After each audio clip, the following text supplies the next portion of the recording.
umat Islam diharamkan berpuasa. Ahmad Damar! Selamat Hari Raya Aidiladha. Hari Raya Korban ni pun ada patang larang ke? Tahukah anda kita diharamkan berpuasa pada Hari Raya Aidiladha, iaitu pada 10 Zulhijjah. Sebab hari ini ialah hari untuk kita meraikan. Begitu juga dengan hari Tashrik, iaitu pada 11, 12 dan 13 Zulhijjah. Selain itu, kita juga tidak boleh menjual daging korban sebab ianya boleh diagihkan secara percuma kepada fakir miskin dan kepada golongan yang memerlukan.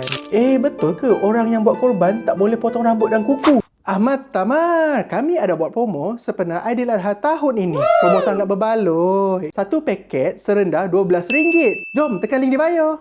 Betul. Bagi yang nak berkorban, sunat hukumnya tidak memotong rambut dan kuku.